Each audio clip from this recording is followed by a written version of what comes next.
कहानी की शुरुआत में हम बैरी नाम के एक आदमी को देखते हैं जो पैसों से भरी कुछ बैग्स अपने घर पर लेकर आया। ये देखकर बैरी परेशान हो गया कि इतने पैसों को वो कहाँ रखेगा। घर पूरा भर चुका है, दफनाने तक के लिए जगह नहीं है। जहाँ भी उसने खोदा उसे पुराना दफनाया हुआ पैसा ही मिला। अब बैरी ने सोचा कि इन पैसों को घोड़ों के तबेले में छुपा देता हूँ। लेकिन जैसे ही उसने पैसे छुपाने के लिए दरवाजा खोला, ढेर सारे पैसे उसके ऊपर गिर पड़े। पूरे तबेले में नोट ही नोट फैल गए। लेकिन हमेशा से उसके पास इतना पैसा नहीं था। आज से कुछ साल पहले वो बस एक एयरलाइन में पायलट था। बैरी की गर्लफ्रेंड बहुत खूबसूरत है और वो अपनी जिंदगी में भी काफी खुश था। बैरी को लगा कि उसकी पूरी जिंदगी ऐसे ही खुशी खुशी निकलेगी। लेकिन फिर अचानक से मुसीबत ने दस्तक दे दी। एक शाम जब बैरी अपने होटल में आराम करने पहुंचा तो एक दाढ़ी वाला आदमी वहां उससे मिलने आया और बैरी को ब्लैकमेल करने लगा। उसने बैरी के ऊपर पैसों के लिए सिगार की स्मगलिंग करने का आरोप लगाया। ये सुनकर बैरी के पसीने छूट गए, क्योंकि अगर ये बात बाहर निकली तो उसकी बदनामी हो जाएगी। उसका पायलट का लाइसेंस रद्द कर दिया जाएगा। फिर क्या करेगा वो जिंदगी में।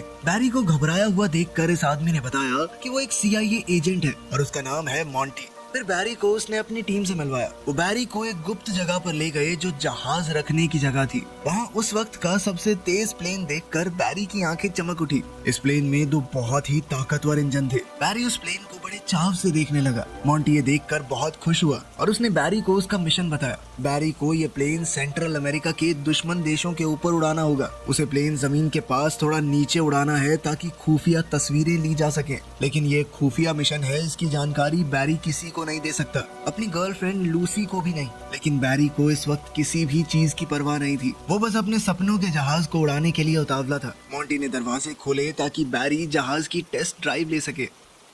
घर जाकर उसने लूसी को बताया कि मुझे अभी वाली नौकरी छोड़नी है, क्योंकि मुझे एक दूसरी कंपनी में बहुत अच्छा काम मिला है। उसने अपने मिशन का कोई जिक्र नहीं किया। लूसी को ये बात बड़ी ही अजीब लगी। कोई पायलट एक एयरलाइन में कैप्टन की नौकरी छोड़कर एक अनजान कंपनी में क्यों काम करना चाहेगा। उसी रात एक फ्लाइट के दौरान बैरी अचानक से कॉकपिट छोड़कर निकल गया, अपनी जिंदगी की एक नई शुरुआत करने। उसके बाद से बैरी मॉन्टी का आदमी बन गया। वो सेंट्रल अमेरिका के देशों में अंदर तक जहाज उड़ाता और हर तरह के खतरे का सामना करता ताकि वो खुफिया तस्वीरें ले सके। हर बार सफर बहुत खतरनाक होता, लेकिन बैरी को अब इसी में मजा आने लगा था। मॉन्टी ने जब तस्वीरें अपने सीनियर्स को दिखाई तो लोग बहुत तारीफ करने लगे। लेकिन अभी तक बैरी ने लूसी को कुछ नहीं बताया था। उन दोनों की शादी भी हो गई और अब एक बेटी भी है। लेकिन बैरी की आमदनी अब कुछ खास नहीं हो रही। बैरी ने मॉन्टी से कहा कि देख भाई, इतने में तो गुजारा नहीं हो सकता ना आदमी का, कुछ करना। लेकिन मॉन्टी ने इस बारे में कुछ नहीं किया। अब मॉन्टी ने बैरी को पनामा में एक नया मिशन सौंप दिया। बैरी को ऐसे मिशन की आदत हो चुकी है। उसने बड़े आराम से ये काम पूरा कर लिया। देखते ही देखते 1980 शुरू हो गया। बैरी कोलंबिया में जहाज का फ्यूल भरने रुका तो अचानक उसे ढूंढते हुए 3 आदमी वहाँ पहुँचे। ये गुंडे खुलेआम बंदूक लिए घूम रहे थे। उन्होंने धमका कर बैरी को गाड़ी में बिठाया। बैरी के पास कोई चारा तो था नहीं, इसीलिए वो चुपचाप उनके साथ उनके बेस पर चला गया। वहाँ उन्हें इनका लीडर पाब्लो एस्कोबार मिला। पाब्लो बैरी की असली पहचान जानता है और ये भी कि वो सेंट्रल अमेरिका के देशों की खुफिया तस्वीरें लेता है। ये सुनकर बैरी घबरा गया और सफाई देने लगा कि वो सिर्फ एक आम कंपनी के लिए काम करता है, ना कि CIA के लिए। पाब्लो पूरा सच जानता ही था तो वो हंसने लगा। पाब्लो ने बैरी से कहा कि मैं तुम्हें कोई नुकसान नहीं पहुंचाना चाहता, बस थोड़ी सी स्मगलिंग करनी पड़ेगी मेरे लिए। उड़ते हुए जाओगे, मेरा थोड़ा सामान वहाँ ले जाना। इसके बाद पाब्लो बैरी को अपने फार्म पर ले गया, ये समझाते हुए कि माल की स्मगलिंग कितनी मुश्किल है। इसी काम के लिए उसे बैरी की मदद चाहिए थी। हर डिलीवरी के पूरे होने पर वो बैरी को 1 किलो का $2000 देगा। बैरी ये सुनकर बहुत ज्यादा खुश हो गया। इस सब में तो फोटो खींचने से भी ज्यादा पैसे मिलेंगे। लेकिन जब उसने पूरे सिस्टम को समझा तो बैरी को समझ आया कि कमी कहाँ पर है। जो रनवे पाब्लो ने बनाया था वो बहुत ज्यादा छोटा है और बहुत से पायलट पहले भी टेक ऑफ करते हुए मर चुके हैं। बैरी ने कहा कि ये रनवे थोड़ा लंबा कर लो ना, पैसे की कमी है तुम्हारे पास। लेकिन पाब्लो ने कहा कि अगर काम करना है तो करो, नहीं तो निकलो यहाँ से, सुझाव देने की जरूरत नहीं है। ये सुनकर तो बैरी की ईगो हर्ट हो गई। उसने फैसला लिया कि अब तो मैं इतने ही रनवे में उड़ा के दिखाऊंगा प्लेन। उसने कहा कि ये डिलीवरी तुम्हारे हिसाब से नहीं होगी, मैं बताऊंगा कि सामान कैसे डिलीवर होगा। उसने पाब्लो को एक जगह बताई कि वहाँ खुले मैदान है, मैं प्लेन को बिल्कुल नीचे ले जाकर सामान गिरा दूंगा, वहाँ तुम अपने आदमी भेजकर सामान उठवा लेना। पाब्लो मान गया और सारा सामान लोड करवाया। जैसे ही जाने की तैयारी पूरी हुई, बैरी ने देखा कि प्लेन के अंदर पाब्लो का एक आदमी पायलट की जगह पर बैठा है। लेकिन बैरी ने समझाया कि इस प्लेन में पहले ही काफी सामान है, इससे ज्यादा भार नहीं उठा सकता प्लेन, ठीक है, इसे नीचे उतरना होगा। पाब्लो ने उस आदमी को उतार लिया और फिर बैरी निकलने लगा। पाब्लो ने गुड लक के तौर पर बैरी को एक क्रॉस तोहफे में दिया। बैरी ने उड़ान भरी, इस बात से अनजान कि पाब्लो और उसके आदमी उसकी जान पर सट्टा लगा रहे थे कि वो प्लेन को यहाँ से उड़ा भी पाएगा या नहीं। बैरी ने पूरी समझदारी से टेक ऑफ किया, लेकिन सामान भारी होने की वजह से प्लेन एक बार को तो नीचे आ गया था, लेकिन फिर वो दोबारा से उड़ाते हुए पेड़ों के बीच से उसे ले गया। लेकिन फिर वो जैसे ही यूएसए की एयर स्पेस में पहुंचा, वो मिलिट्री के रेडार में आ गया। इस बात से अनजान बैरी जल्दी ही उस पॉइंट की तरफ बढ़ने लगा जहां उसे सामान छोड़ना है। बैरी ने ऑटो पायलट दबाया, नीचे का हैच खोला और सामान नीचे गिरा दिया। इसी के साथ बैरी की डिलीवरी पूरी हो गई थी। अगली बार जब बैरी कोलंबिया आया तो पाब्लो और उसके भाइयों ने उसके लिए वेलकम पार्टी रखी और बैरी को उसका कमाया पैसों से भरा बैग दिया। लेकिन इससे पहले बैरी अपनी खुशी मना पाता, कुछ फौजी वहाँ पर आ गए और पाब्लो के बंगले को घेर लिया। पाब्लो ने बैरी से कहा कि तुम अंदर ही रहना और वो खुद हालात संभालने के लिए बाहर निकल गया। लेकिन बैरी कभी उन धुआंधार गोलीबारी के बीच नहीं आया था और उसकी घबराहट बढ़ती जा रही थी। बैरी ने पैसे उठाए और पाब्लो और उसके आदमियों को ढूंढने बाहर निकल गया। लेकिन बैरी को फौज के आदमियों ने पकड़ लिया और बाकी सबको भी। कुछ दिन बाद पाब्लो और उसके आदमियों को तो बेकसूर कहकर छोड़ दिया गया और सिर्फ बैरी जेल में रह गया। जब बैरी वहाँ पर बंद बहुत परेशान हो रहा था, तभी अचानक मॉन्टी वहाँ आया। बैरी के मुंह पर कई नील पड़े थे और 2 दांत भी टूट चुके थे। लेकिन मॉन्टी ने बताया कि तुम्हारे ऊपर ड्रग स्मगलिंग का आरोप लगा है और कल सुबह 6 बजे पुलिस तुम्हारे घर की तलाशी लेगी। ये सुनकर बैरी को बहुत दुख हुआ। वो अपने परिवार को इस सब में नहीं घसीटना चाहता था। उसने लगातार मॉन्टी से मदद की भीख मांगी। बैरी समझ ही नहीं पाया कि वो मॉन्टी के जाल में फंसता जा रहा है। मॉन्टी ने कहा कि हाँ, मैं तुम्हारी मदद कर सकता हूँ, लेकिन तुम्हें भी बदले में कुछ करना होगा। हाल ही में वहीं पास के एक देश में सरकार बदल गई है और उस प्रेसिडेंट का बहुत से लोग विरोध कर रहे हैं और अब यूएस की सरकार चाहती है कि उस देश में सरकार का विरोध करने वालों को हम पैसा और हथियार भेजें, लेकिन किसी को पता न चले कि हमने भेजे हैं। अमेरिका का नाम नहीं आना चाहिए कहीं पर। और इस काम को करने का जिम्मा मॉन्टी के ऊपर ही आया था और अब तो मॉन्टी के पास एक काबिल पायलट भी है। मॉन्टी बैरी का क्रिमिनल रिकॉर्ड तो नहीं मिटा सकता, लेकिन उसने बैरी को सलाह दी कि तुम्हें घर बदलना होगा। एक छोटा सा शहर है मीना, वहाँ पर मिलना मुझसे। बैरी के पास कोई रास्ता तो था नहीं, इसीलिए उसने घर पहुंचकर लूसी और अपनी बेटी को उठाया और कहा कि जल्दी से बैग पैक करो, हम जल्द ही यहाँ से निकलेंगे। बैरी की इस हरकत से लूसी को शक हुआ। लूसी ने बार बार पूछा कि हो क्या रहा है ये सब, लेकिन बैरी कुछ भी समझाने की हालत में नहीं था। उसने लूसी से कहा कि मुझ पर भरोसा रखो। सुबह होते ही पूरा परिवार सारा सामान बांधकर उस जगह से निकल गया।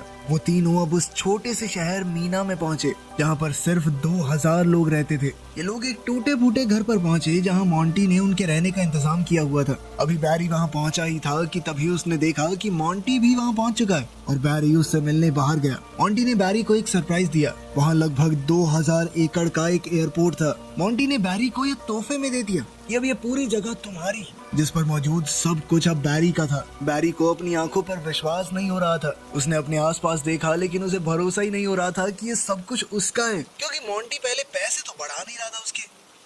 मॉन्टी ने एक लकड़ी का क्रेट खोला जिसके अंदर AK-47 भरी पड़ी थी और बैरी का काम है इन हथियारों को उस देश तक पहुंचाना। मॉन्टी ने बैरी को एक मैप दिया जिससे वहां जाना आसान रहेगा। उसमें ये भी बताया गया था कि कहां कहां फौजी तैनात हैं। इस मैप की मदद से बैरी सबको चकमा दे सकता है। सिर्फ यही नहीं, मॉन्टी ने बैरी को पैसों का एक बैग भी दिया जो पाब्लो के घर से मिलिट्री ने बरामद किया था। अब बैरी के पास मॉन्टी को मना करने की कोई वजह नहीं थी। बैरी जानता था कि अब तो लूसी को सब कुछ बताने का वक्त आ गया है। लूसी बहुत गुस्से में थी क्योंकि वो उसे एक अच्छे शहर से 2000 लोगों के बीच गांव में ले आया है। यहाँ पर उसके घर में कुछ भी नहीं था, ना टीवी, ना वॉशिंग मशीन। कैसे पालेगी वो अपनी बच्ची को? लेकिन फिर बैरी ने उसे सच बताते हुए पैसों से भरा बैग थमा दिया। उसने कहा कि इससे आ जाएगी वॉशिंग मशीन। उसने इधर उधर नोट फेंक कर बताया कि इन पैसों से हम कुछ भी खरीद सकते हैं। जिसके बाद लूसी एकदम शांत हो गई। अब साल 1981 में बैरी ने हथियारों का ट्रांसपोर्ट करना शुरू किया। हथियारों से भरा बैग लेकर अब बैरी निकारागुआ देश पहुंचा। बैरी को लगा कि ये लोग उसका स्वागत करेंगे, लेकिन वहां पहुंचकर पता चला कि इन लोगों को हथियारों में कोई दिलचस्पी नहीं है, बल्कि उन्होंने बैरी के चश्मे और जूते छीन लिए, जिससे बैरी को गुस्सा आ गया।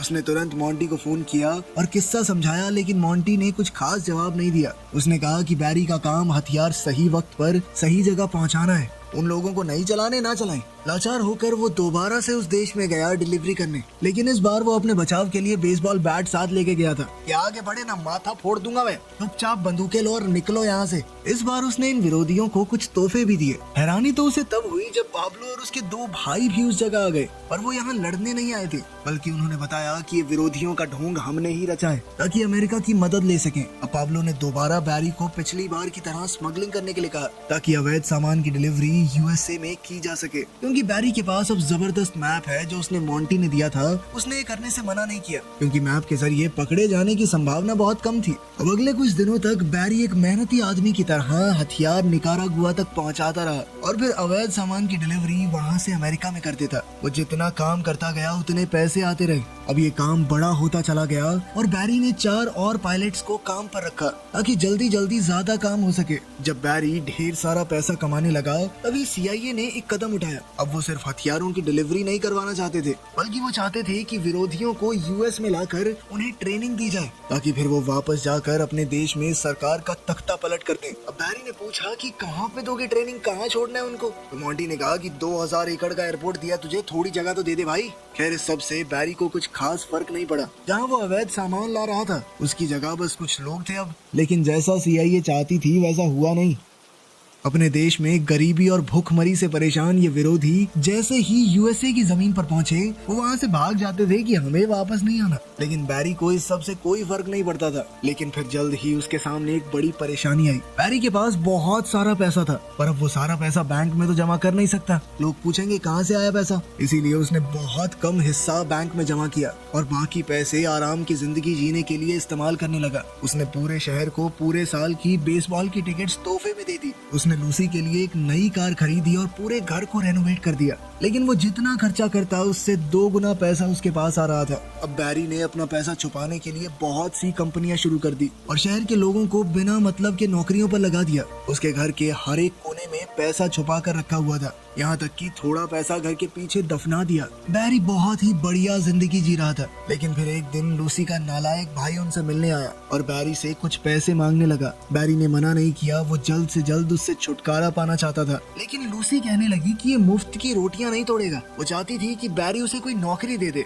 अब लूसी की बात बैरी टाल नहीं सका। वो उसके भाई JB को प्लेन के हैंगर में ले गया जहाँ उसे साफ सफाई के काम पर लगा दिया। अब कहानी उसी जगह पहुंच गई जहाँ से शुरुआत हुई थी। बैरी अपने घर पे नोट छुपा रहा था। वो तबेले में फैल चुके नोटों को हटा ही रहा था कि तभी उसने JB को वहाँ आते देखा, एक नई गाड़ी और अपनी गर्लफ्रेंड के साथ। लूसी गुस्से में आ गई जब उसे पता चला कि उसका भाई कोई काम नहीं कर रहा, पैसे चुरा के इधर उधर घूम रहा है। बैरी ने उससे पूछा कि पैसे कहाँ से आए, तो उसने कहा कि सफाई करते हुए मुझे एक बैग मिला जो पैसों से पूरी तरह भरा हुआ था। मैंने उसी पैसे से ये गाड़ी खरीदी है। बैरी को गुस्सा तो बहुत आया, पर उसे समझ नहीं आया कि करे तो करे क्या। बात यही खत्म नहीं हुई। उसके बाद से बैरी बहुत ही लापरवाह होता गया। लगभग 2 साल बाद पुलिस की नजर बैरी के ऊपर पड़ी। बैरी को पकड़ने के लिए DEA यानी ड्रग इन्फोर्समेंट एजेंसी ने एक जाल बिछाया। लेकिन बैरी जहाजों के बारे में सब कुछ जानता था। उसे पता था कि DEA के जहाज तेज तो हैं, लेकिन उनकी रेंज ज्यादा नहीं होती। बैरी पूरी रात समुद्र के ऊपर गोल गोल घूमता रहा और जल्द ही पुलिस के प्लेन्स का फ्यूल खत्म हो गया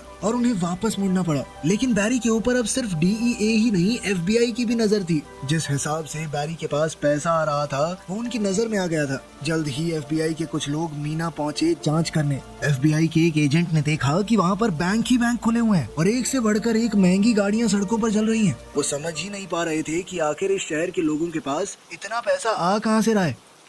एक और मिशन के दौरान बैरी अब बॉर्डर पेट्रोल की नजर में भी आ गया था और जिस तरह DEA को बैरी ने चकमा दिया था उस बात को ध्यान में रखते हुए बॉर्डर पेट्रोल वालों ने बैरी के प्लेन जैसे ही 2 और प्लेन भेजे ताकि इस बार किसी भी हालत में बैरी पकड़ा जाए। बैरी ये देखकर गुस्से में नीचे की तरफ बढ़ने लगा और हाईवे के ऊपर ही प्लेन लैंड करने लगा। लैंड होते ही जब बैरी प्लेन से उतरा उसने सड़क पर मौजूद बच्चों की तरफ थोड़े पैसे फेंके, उनकी साइकिल ली और वहाँ से गायब हो गया। अभी बैरी ने सांस भी नहीं ली थी कि तभी पाब्लो का फोन आ गया। DEA पाब्लो के पीछे भी पड़ी थी, इसीलिए अब वो कोलंबिया में नहीं रह सकता। वो अब वहाँ से भागकर निकारागुआ आ गया था, जिसके बाद बैरी भी वहाँ के लिए निकल गया। जैसे ही बैरी गया JB ने एक पैसों से भरा बैग उठाया और अपनी नई गाड़ी लेकर मौज मस्ती करने के लिए निकल गया। उसके हाथ में पैसों से भरा सूटकेस था और वो एक रेस्टोरेंट में घुस गया। लेकिन वहाँ देखा कि पुलिस वाले खाना खा रहे हैं। डर कर JB अचानक भागा, लेकिन पुलिस वालों ने उसका पीछा करके उसे पकड़ लिया। इस वक्त बैरी पाब्लो से मीटिंग कर रहा था। जैसे ही लूसी लूसी से इस पूरी घटना की खबर मिली,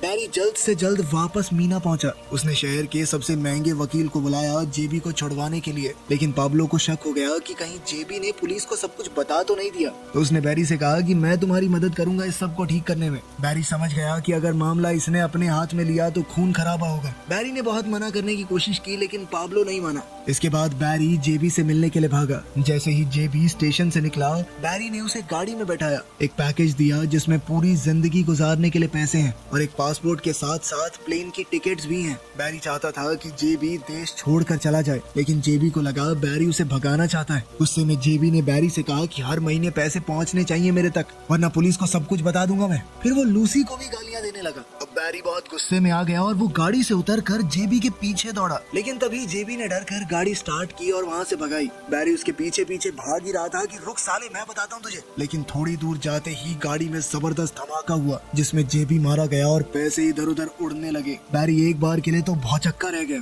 पर अंदर ही अंदर वो समझ गया था कि ये पाब्लो का काम है। बैरी ने अपनी गाड़ी से जेबी की गाड़ी को खींचना शुरू किया और उसे जंगल में छोड़ दिया। वहीं CIA को पता चल गया कि जो हथियार निकारागुआ भेजे गए हैं वो ड्रग ट्रैफिकिंग करने वालों के हाथ लग गए हैं। निकारागुआ से लाए गए विरोधी जिन्हें ट्रेनिंग दी गई थी, उनमें से बहुत कम लोग ट्रेनिंग पूरी करके वापस लड़ने गए। अब CIA वालों को समझ आया कि इनको बुलाकर ट्रेनिंग देना बहुत बड़ी बेवकूफी थी और मोंटी से ये सारा मिशन कैंसिल करने के लिए कहा। जब बैरी ने उन सबको वापस जाते देखा तो उसने मोंटी से पूछा कि अब क्या, आगे कुछ काम नहीं दोगे? लेकिन मोंटी ने कोई जवाब नहीं दिया, बस कहा कि मेरे अगले इशारे का इंतजार करना। अब बैरी समझ गया कि वो बुरी तरह फंस चुका है और मोंटी को भी अब उसकी कोई जरूरत नहीं है, तो वो उसका साथ भी नहीं देगा। अगले ही दिन जब मोंटी ऑफिस पहुंचा, उसने कहा कि बैरी से जुड़े हुए सारे कागजात जला दो, उसका हमसे कोई लेना देना नहीं होना चाहिए। वहीं बैरी ने अपनी पूरी टीम को तैयारी करके भागने के लिए कहा। जैसे ही बैरी और उसके साथ ही भागने की तैयारी कर रहे थे, तभी वहाँ DEA, ATF, FBI, पुलिस हर कोई आ गया। जल्द ही उन्होंने उसे हिरासत में ले लिया और प्रोसिक्यूटर के ऑफिस में ले गए, ताकि उसके किए की उसे ज्यादा से ज्यादा सजा दिलवा सके। इसी बीच बैरी उन सबको घूस देने की कोशिश कर रहा था। तुम सबकी जिंदगी बना दूंगा मैं, 1 करोड़ दूंगा, 1-1 करोड़ सबको, चलो नहीं ना 10 करोड़ दूंगा। लेकिन तभी अचानक वकील को एक फोन आया। बैरी समझ गया कि कुछ तो बदल गया है। प्रोसिक्यूटर गुस्से में बाहर आई और बैरी की हथकड़ियां खोलने के लिए कहा और उसे एक फोन ने बैरी को आजाद कर दिया।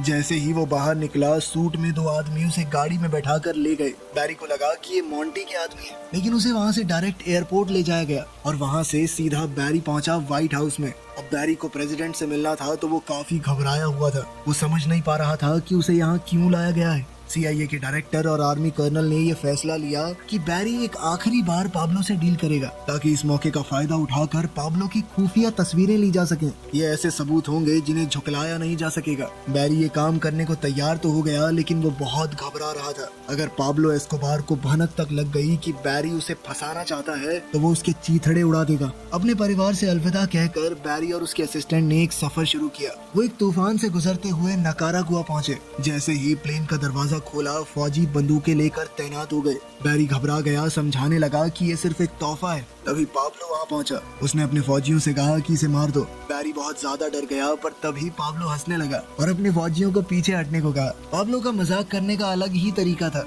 अब बैरी ने थोड़ा शांत होकर पाब्लो और उसके साथियों को सारे हथियार दिए। बैरी के साथी ने चुपके से खुफिया कैमरा चालू किया, जिससे पाब्लो और उसके साथियों के चेहरे साफ रिकॉर्ड हो गए। अब पुलिस के पास उनके खिलाफ ठोस सबूत आ गए थे। डायरेक्टर ने खुश होकर सबके लिए पार्टी रखी। बैरी ने अपना एक खतरनाक मिशन पूरा कर दिया था, लेकिन फिर एक दिन सरकार ने अपना वादा तोड़कर टीवी पर उसके चेहरे वाली फोटोज साफ साफ दिखा दी। दिखाना तो वो पाब्लो को चाहते थे, लेकिन पाब्लो के पास क्या टीवी नहीं था। अब उसे भी पता चल गया था कि बैरी ने उसे धोखा दिया है। उसने जल्द ही अपने कुछ गुंडों को भेजा बदला लेने के लिए, लेकिन बात यहीं खत्म नहीं हुई। सरकार पूरी तरह पलट गई। उन्होंने बैरी पर स्मगलिंग के आरोप लगाए, इसलिए FBI ने उसका सारा पैसा, सारी प्रॉपर्टी जब्त कर ली। उसका सब कुछ जब्त होने से एक रात पहले बैरी ने किसी तरह अपनी पत्नी लूसी को सारी ज्वेलरी पहनाकर वहाँ से भाग जाने को कहा, क्योंकि जो चीज उन्होंने पहनी होगी वो कोई जब्त नहीं कर पाएगा। लूसी अपने पति को छोड़कर जाना तो नहीं चाहती थी, पर वो समझ चुकी थी कि अब कोई चारा नहीं, अपने बच्चों के लिए उसे ये सब करना ही होगा। अगले दिन FBI ने बैरी का पूरा घर उलट पुलट दिया।